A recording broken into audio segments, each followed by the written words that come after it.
The White Unicorn, Bedtime Short Stories for Kids, a collection of fantasy and classic stories with 101 positive affirmations to help children fall asleep and relax. Aesop's Fables and Fairy Tales, written by Martha Shannon, narrated by Tippy Robinson and Dona Jackson.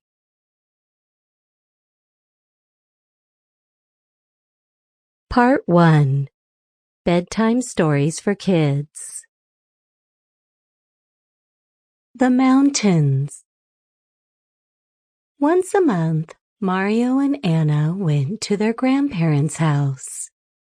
Anna loved spending time with her grandpa in his garage, where they worked on an old car he was fixing. Mario had fun doing puzzles and creating Lego buildings with his grandma. They would spend the evenings playing video games, but Grandma usually won. After breakfast on Saturday morning, they would usually help weed the garden or bring in vegetables and fruits from the garden. This weekend, however, the weather was getting colder. There was not so much to do outside, so Grandma told them to get their boots on because they were going on an adventure. They packed a picnic basket and their jackets into their grandpa's good car, not the one he was fixing up, and set off. They drove and drove into the hills and the mountains. Anna watched the world go by outside her window. After a while, she gasped. "Do you see that tree? It's already fiery red," she exclaimed, pointing. "Look at that one," Mario said, pointing at a tree whose leaves were bright yellow. "This is one of our favorite things," Grandma told them. "Grandpa and I like to drive up to the mountains and see how autumn is coming. It comes faster the higher we go. Just watch." She was right. Soon the leaves were not just slightly changing, with a bright tree mixed in every once in a while. The whole forest was brightly colored. There were orange trees and golds, deep red tones, and different shades of brown and green too. Grandpa finally turned off the main road and parked the car. "Are you ready to do a little walking? We have something pretty to show you." The kids were ready. They got out of the car. "It's colder here," Mario said. Everyone agreed, and they all put on their jackets. Grandma took the picnic basket, and Grandpa led the way to a trail that went into the forest. The crisp, fresh air made Anna feel extra awake. It felt as if she was walking into a brand new world. The trees were so tall. The ground under their feet was sometimes muddy, sometimes rocky. It was very different from where she lived.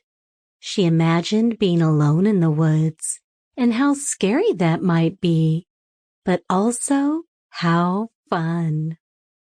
As they walked, there was a sound that got louder and louder. Grandpa led them around a corner, and the kids both let out exclamations. "Wow!" Mario said. "This is so cool," Anna said. Before them, water flowed from a river above to a river below, creating a beautiful waterfall. Everything was different here. The sights, the smells, and even the way the air felt. Anna liked it very much. "You have to be careful," Grandma said. "Stay close to us. Don't wander." Grandpa pointed out a big flat rock near the water. That's as far as you can go." Anna wanted to see what the water was like, but she obeyed. They put out a blanket on a flat piece of ground and all sat. Grandma began handing out sandwiches and bottles of water. "There are rules when you picnic, just like when we went camping last year." "Leave no trace," Mario said. He remembered that one because it was the hardest for him.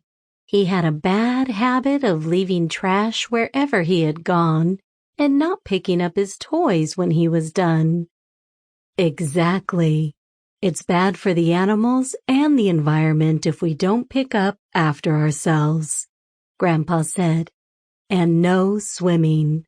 The water is much too cold, and you could get very sick. No running either.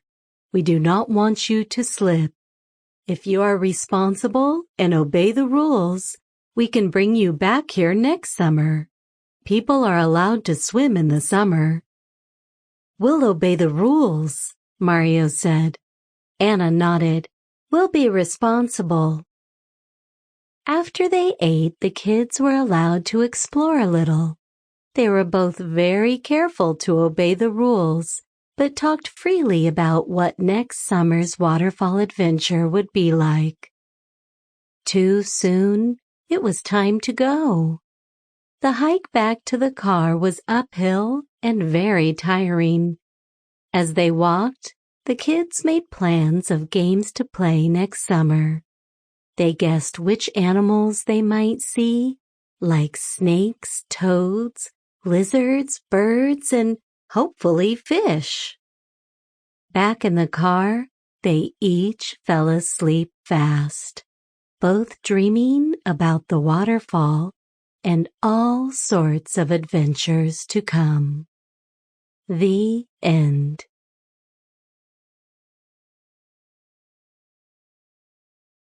The Big Old Tree. Once there was a garden that was completely forgotten by everyone in the town. In the garden was a very old tree.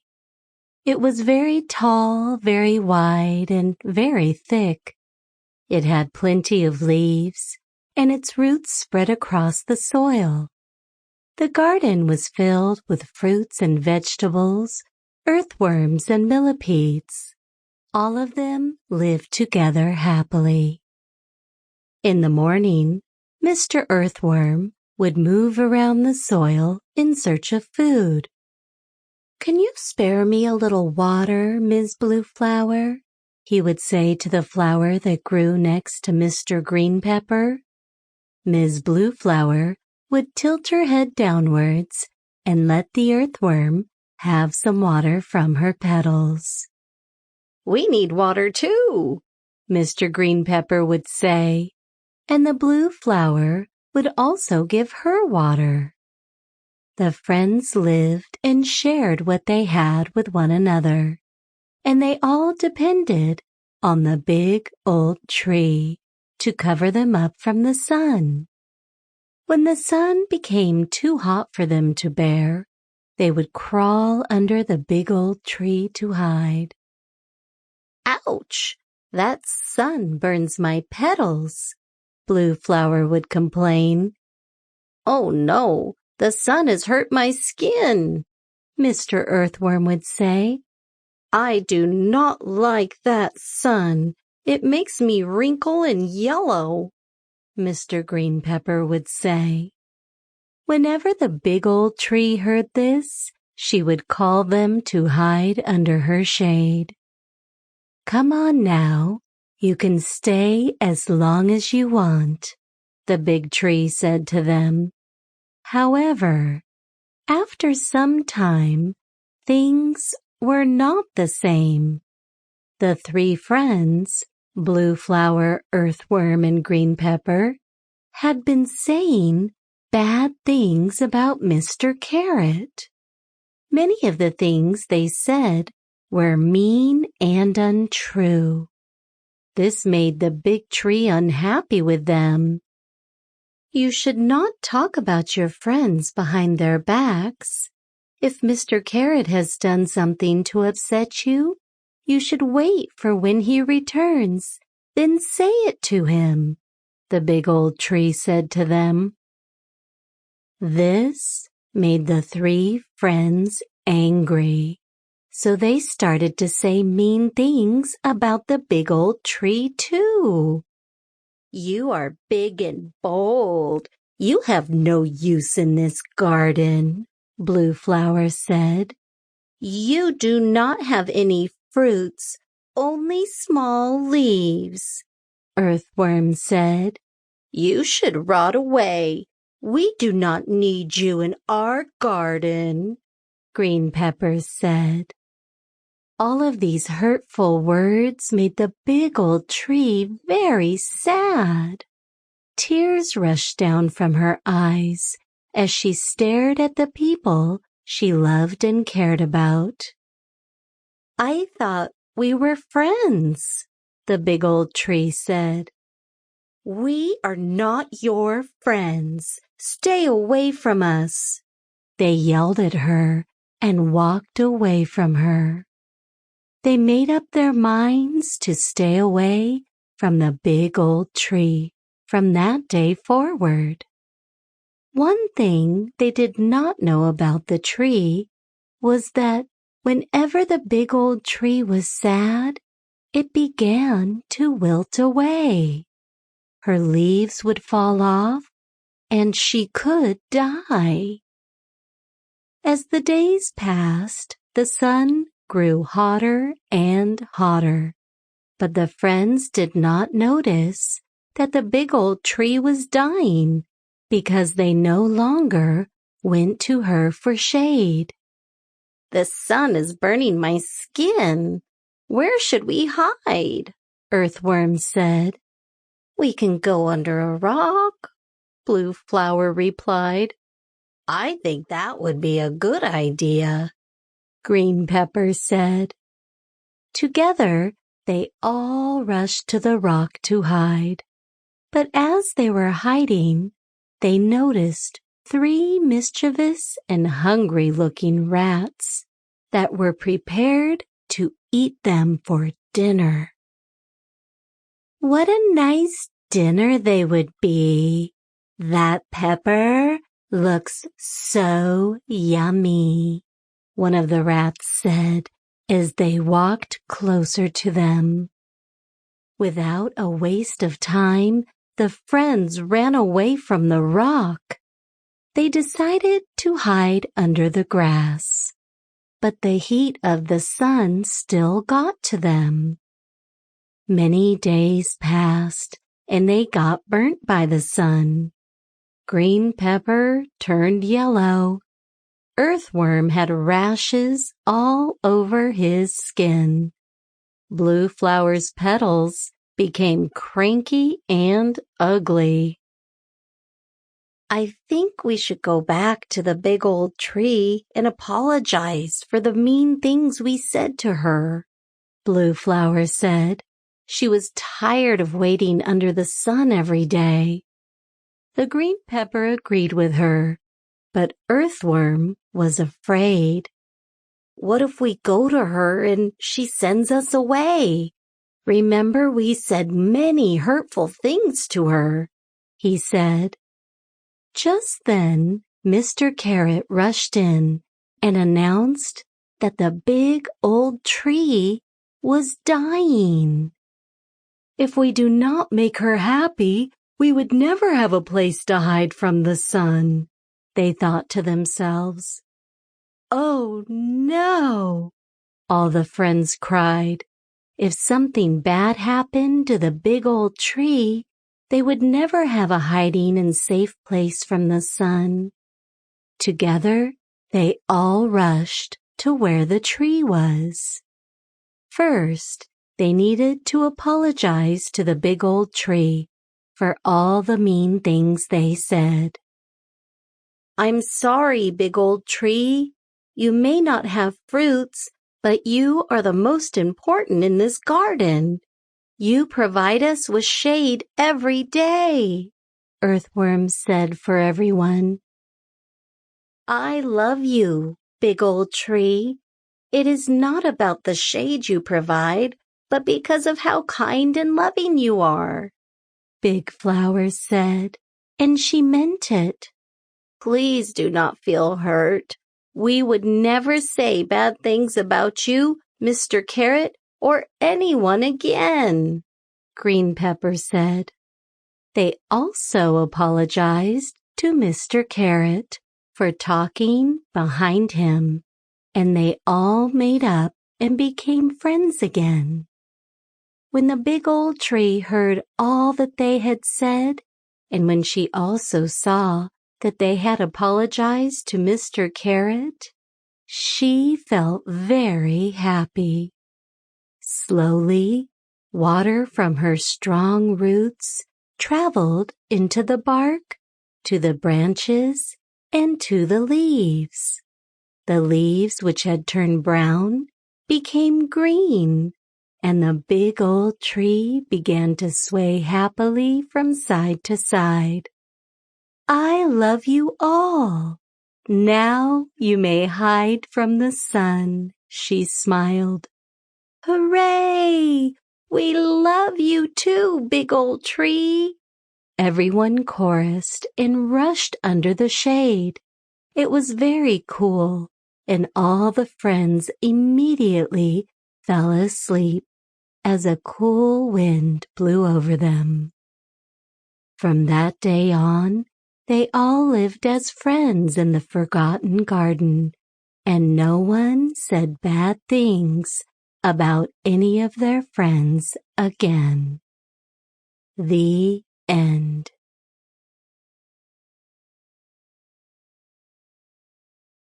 Daisy and the Butterfly. Daisy the fairy could hop across lily pads and climb up snake grass. She could paint pictures of ladybugs and somersault across the grass. She could even create small sculptures out of clay that she found by the side of the creek. One thing Daisy could not do, though, was fly. When Daisy was born, her wings were broken, and so she could not use them. As she grew older, her wings grew more mangled and twisted, and it became even more obvious that she would never be able to fly like the other fairies.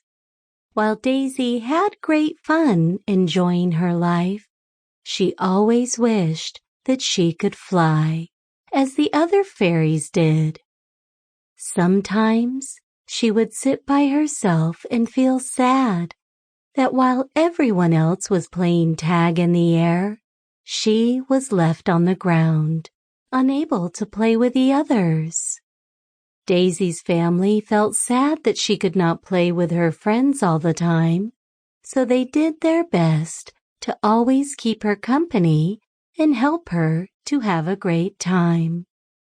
One day, Daisy was making a sculpture by the creekside when a giant butterfly landed nearby.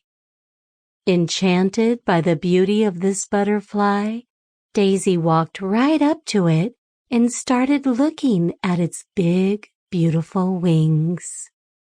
Daisy was surprised by how still and kind the butterfly seemed as she gazed at its beauty. Most times, if Daisy walked up to them, butterflies would simply fly away and leave her by herself, wondering about their beauty. This butterfly was different, though. As Daisy gazed at it and walked closer and closer, the butterfly's wings stopped moving, and it seemed as though the butterfly was nodding its head at her. Curious, Daisy walked closer. The butterfly again nodded its head as if it were inviting Daisy to sit on its back. Slowly, Daisy climbed up onto the butterfly and sat on its back, wrapping her arms and legs around its body for support. Once she was on the butterfly took off flying. Daisy was surprised. She had never been in flight before. When she was just a baby, her mom and dad would often fly around with her on their backs, but as she got older, Daisy got too heavy for them to carry. This was Daisy's first time flying since she was so small. At first, Daisy was scared, so she clung tight to the butterfly and closed her eyes. She could feel the rush of cool air blowing against her face as they flew all around the forest. After a few moments, though, Daisy relaxed and realized how fun it was to be flying. She opened her eyes and watched as the trees, frogs, and flowers of the forest all floated by while they flew around the forest by the creek. First, the butterfly simply flew around as if she was playing in the sunlight and dancing in the breeze that swept across the forest. Soon, though, the butterfly seemed as if she was on a mission. She started by going to a beautiful meadow filled with wildflowers. There, the butterfly landed on each one and began drinking in the sweet nectar from the plants. Daisy watched, surprised at how impressive it was to watch such a beautiful creature enjoying a delicious treat from a flower. When she was done drinking, the butterfly flew to another flower and then another one. All around, bees were floating from flower to flower too. Daisy could see many of her friends playing a game of tag in the distance. For once, she knew what it felt like to be up in the air with them, even if she was not playing tag with her friends. Daisy hugged the butterfly tighter now because she was so thankful that the butterfly was giving her such a special treat. After the butterfly drank the nectar from the flowers, she left the meadow and went back to the creek. There, the butterfly began to drink water from the creek. As she did, Daisy could feel the butterfly's belly swelling with a delicious meal and drink from the forest. When she was done drinking, the butterfly took Daisy on another trip. This time, they went into the trees and landed on a small twig at the end of a long branch. There, the butterfly rested for several minutes, digesting her meal and taking in the warmth of the sun. Daisy relaxed and nestled into the back of the butterfly, enjoying a sweet rest with her new frightened friend. When their rest was done, the butterfly began to go on the move once more. This time, the butterfly went to a different meadow where they came across many different butterflies. Some looked like the butterfly Daisy was riding, whereas others looked completely different. When they arrived, some of the butterflies moved from flower to flower, gathering nectar, just like Daisy's butterfly had done earlier. Others opted instead to snack on fruits that were growing on trees on the edge of the meadow. This time, the butterfly went to the trees and started snacking on some of the fruit. Curious, Daisy reached out and grabbed a handful of fruit and tried some herself. The fruit tasted sweeter and yummier than the fruits that she and her family usually ate, which were fruits that were connected from the lower to the ground. Daisy knew she was lucky and that this was a special treat that she would remember forever. When they were done eating the special fruit, the butterfly began to fly back towards the creek where Daisy had been making clay sculptures. Daisy held tight as they swooped and swirled through the air, enjoying a playful ride on their way back. She was giggling the whole time.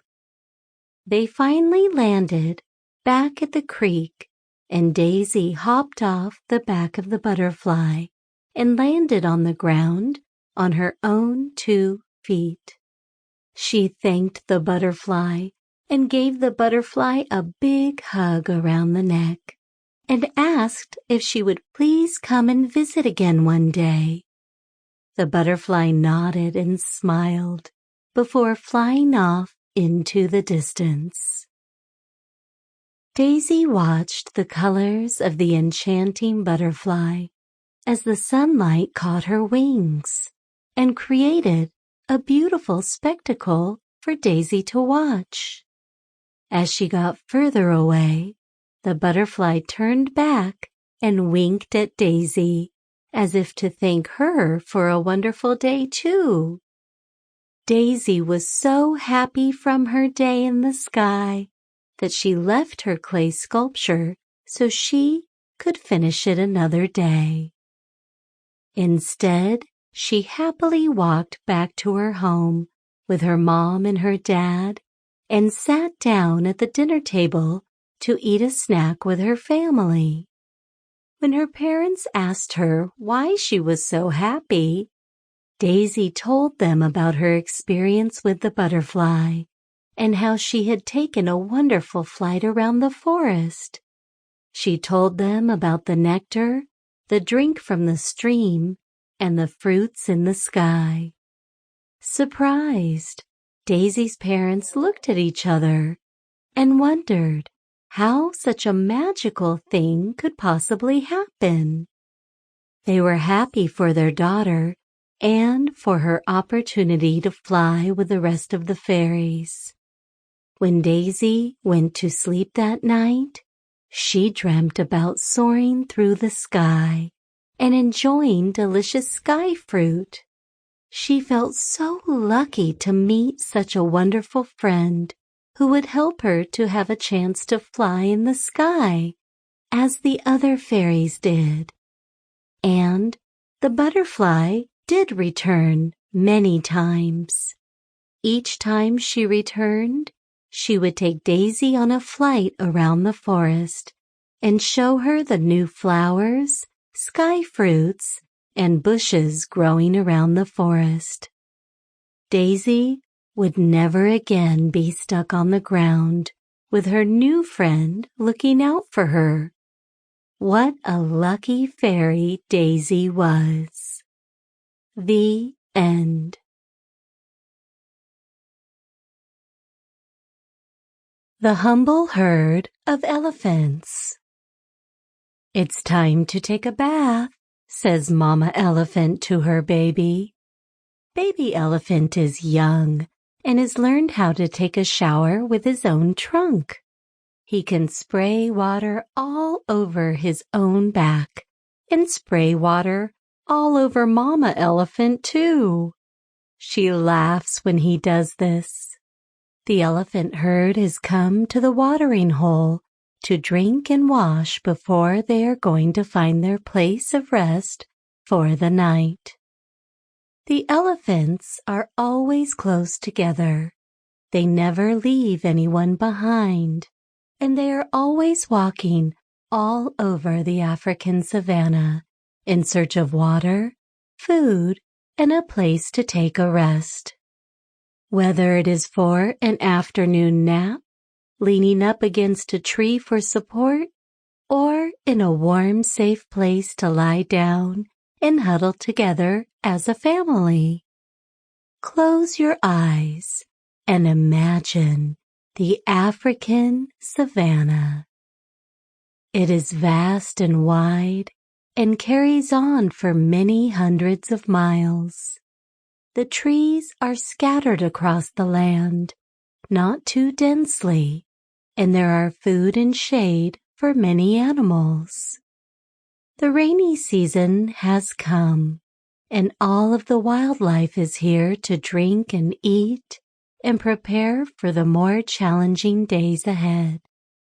Take a deep breath in as you imagine this wild world of animal life.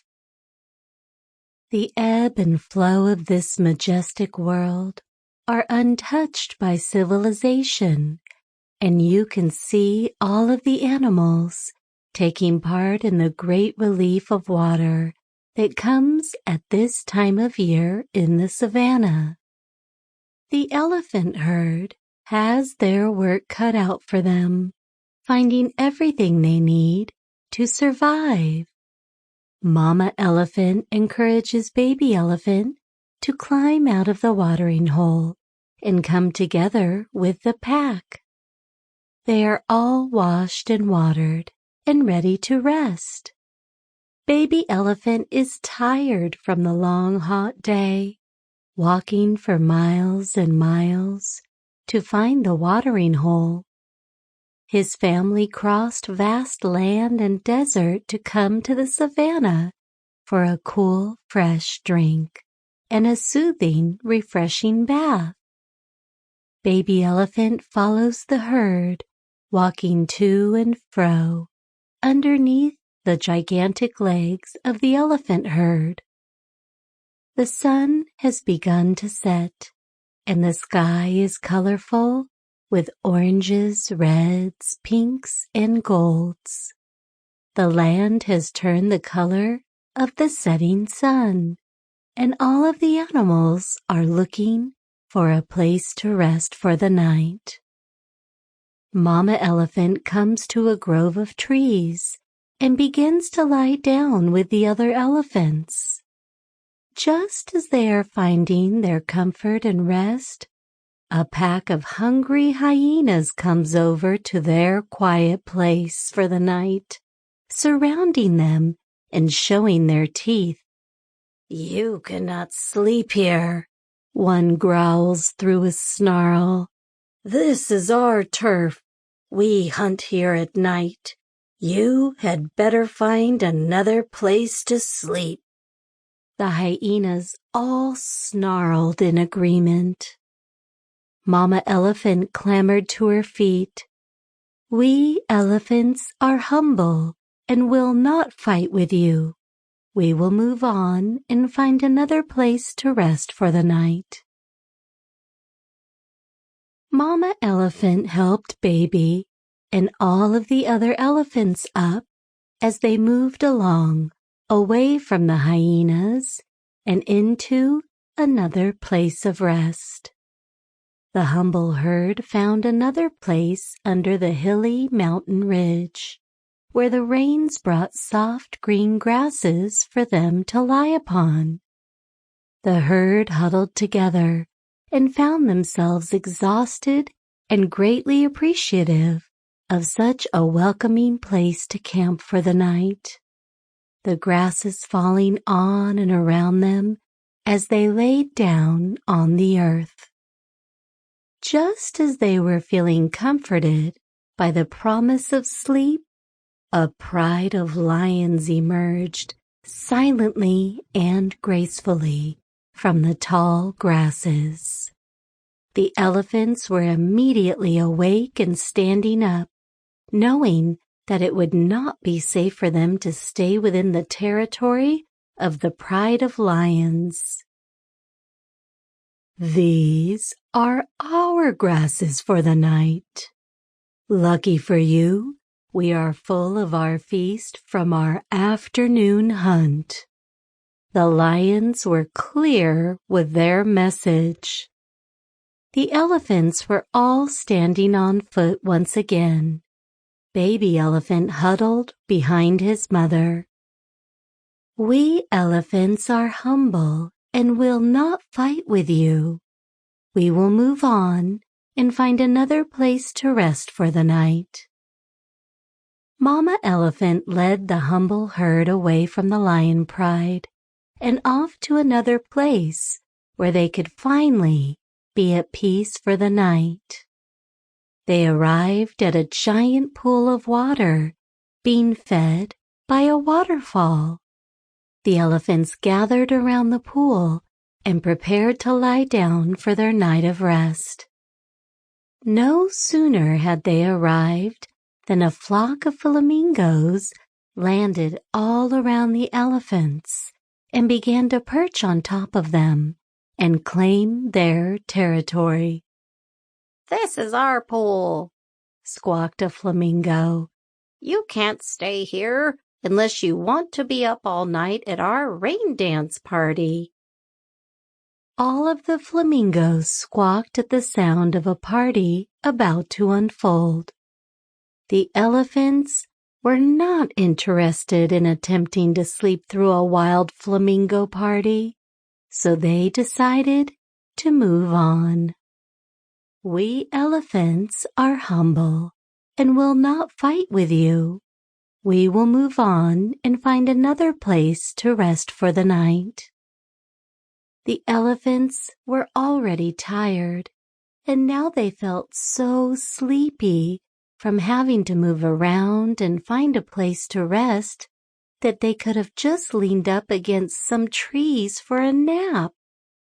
Just then, a pack of tall giraffes wandered near the elephant herd.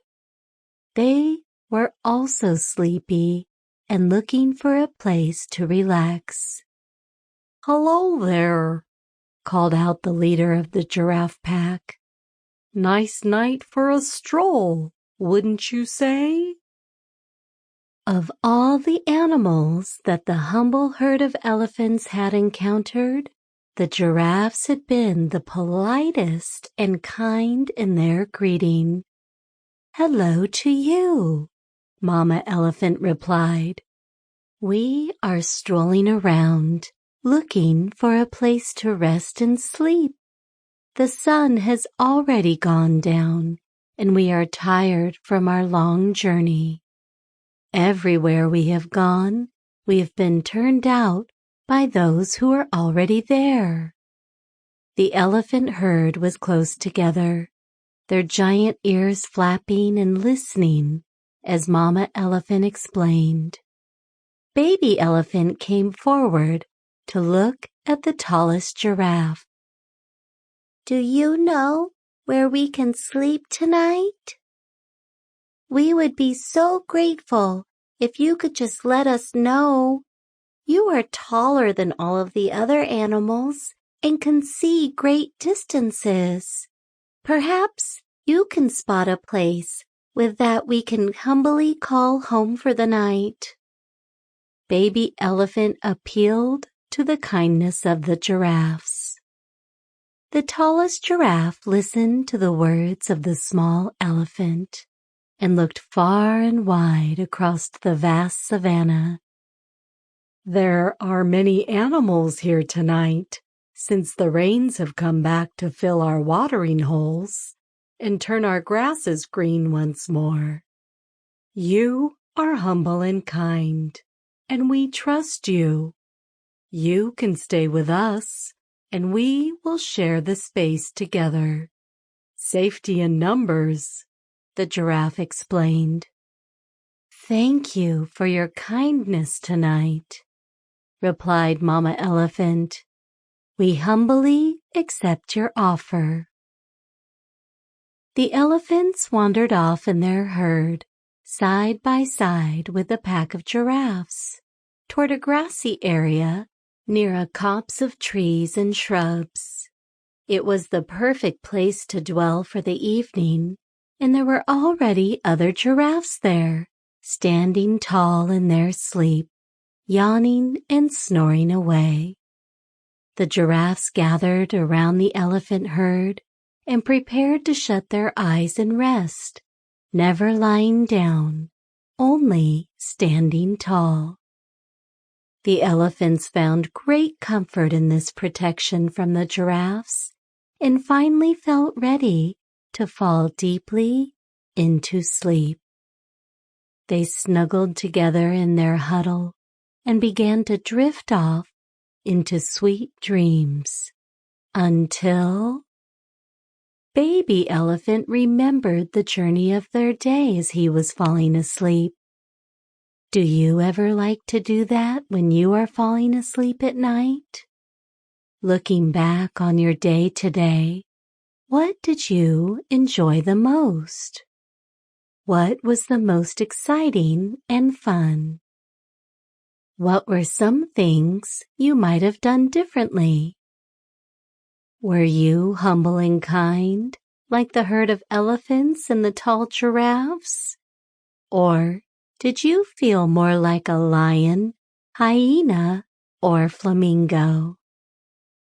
At the end of the day, when you finally get tucked into bed and you are in a soft, soothing, warm, and comfortable place, you can really enjoy letting yourself fall into your dreams, like Baby Elephant and Mama Elephant and the whole herd. It feels so good to find a place to rest for the night, to feel safe and secure, and to know that tomorrow when you wake up, you will have your family, your friends, and all kinds of new adventures to explore. And if you want to picture yourself asleep with the humble elephants, you can imagine their large bodies all around you, their giant ears lying flat, their tails twitching, and their trunks curled. Imagine the giraffes standing tall around you, guarding you while you sleep, seeing far ahead into the night sky. Take a deep breath in and let yourself fall more deeply into a restful state, along with the elephants and all of the animals of the savannah. You are just where you ought to be. And now, after a long day of working hard or playing hard or finding what you need, you can just let your body sink into your mattress, underneath your covers, like the elephants lying on the tall grass. Sweet dreams from all of the animals and all of the land. Sweet dreams for you from the humble herd of elephants. The end.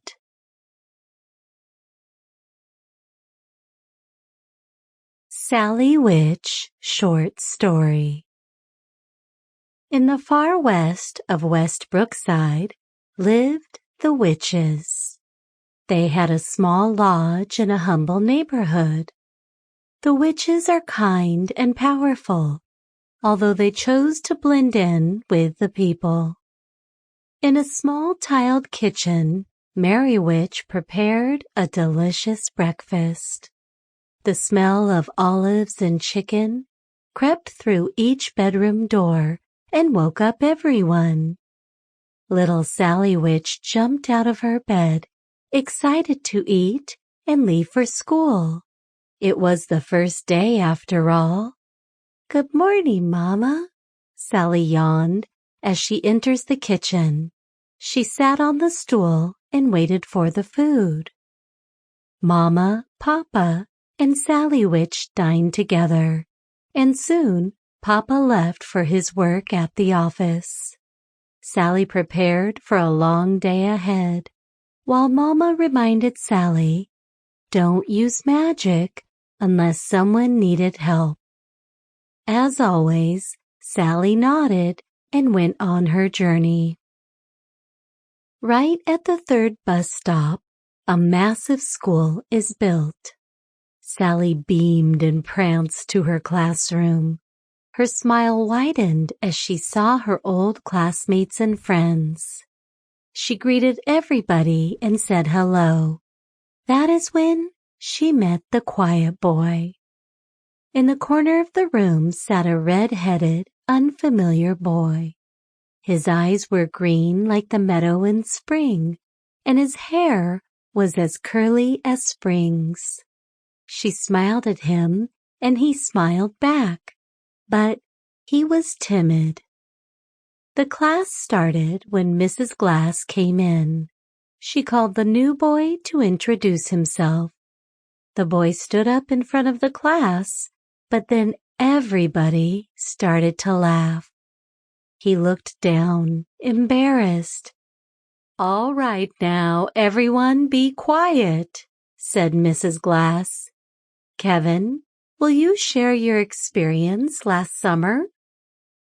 All the boys and girls were laughing at the new boy, although Sally stared quietly, wondering what they were laughing about. Was it his hair or unusual white skin?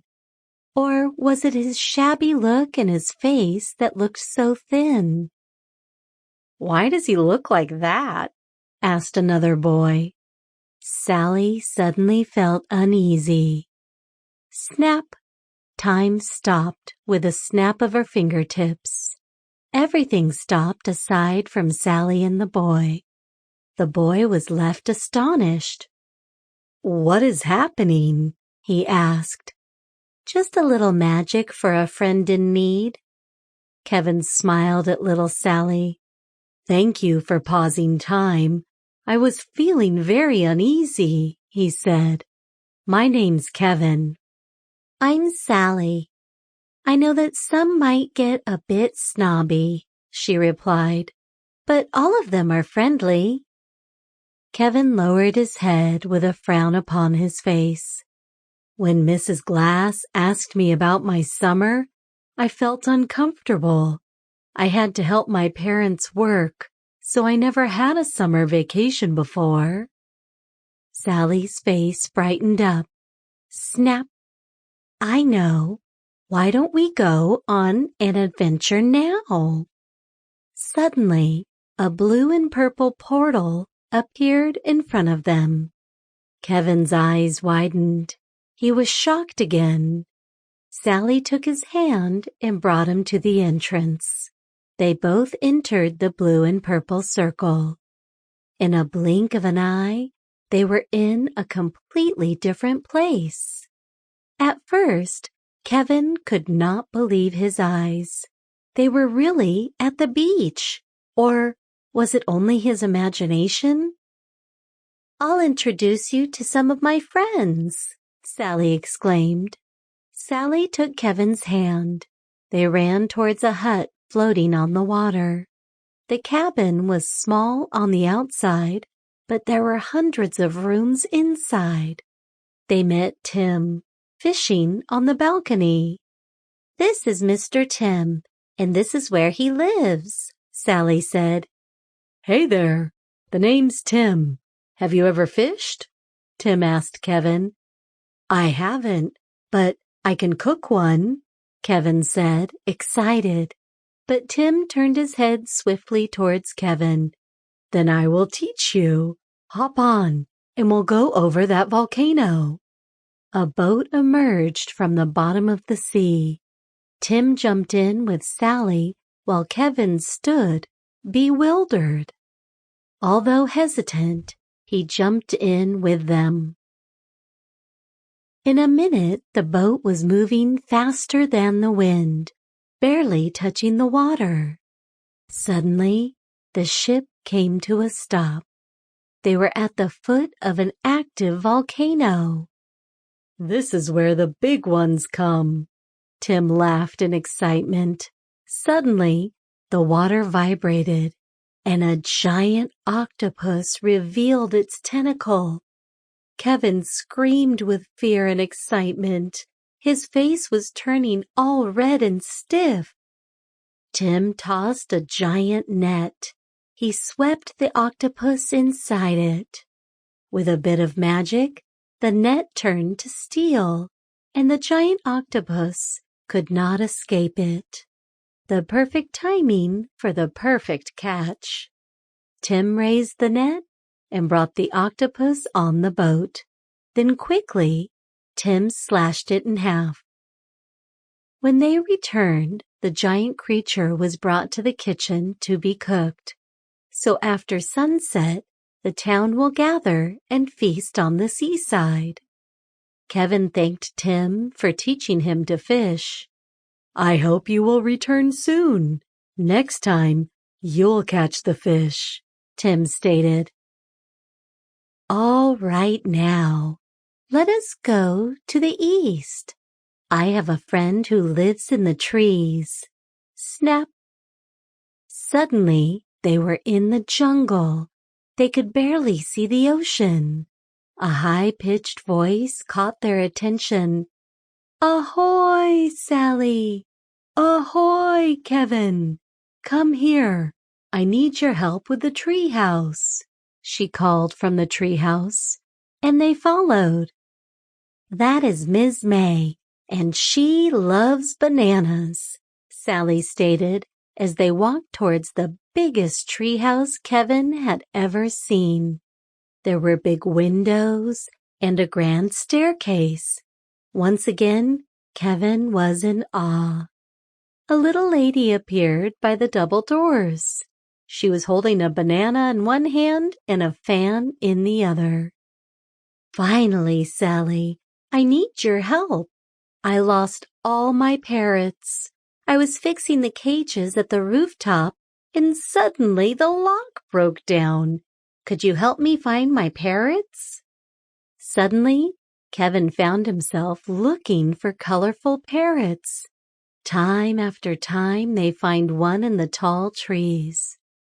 After hours of running around and catching birds, they finally placed the last parrot in the giant cage.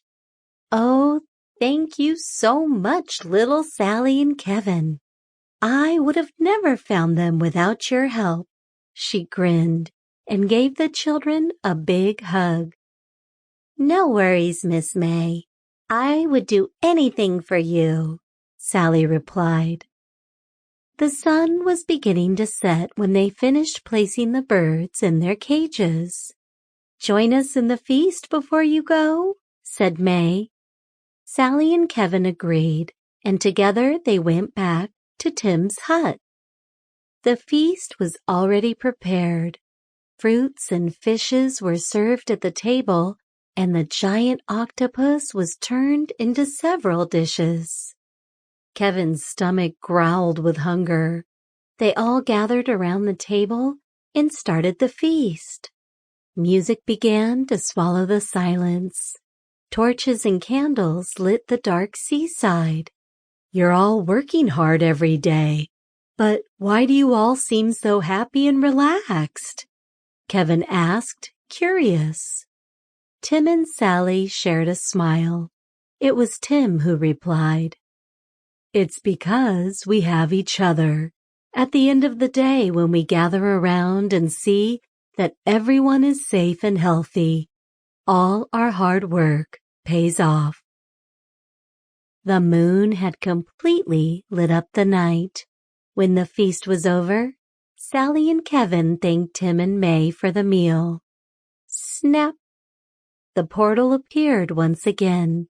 They entered the purple and blue circle, and in a second, they were back in reality. They were back in the frozen classroom.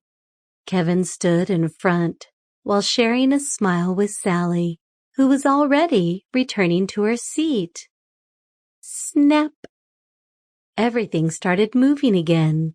The laugh continued, but this time, Kevin was confident. "Will you share your experience last summer?" Mrs. Glass repeated. With a big grin on his face, Kevin nodded and told the greatest story ever. From there, everyone loved Kevin and his stories. Boys and girls wanted to befriend him. Sally and Kevin stayed best friends, and every weekend they visit the beach and share beautiful stories and memories together. The end.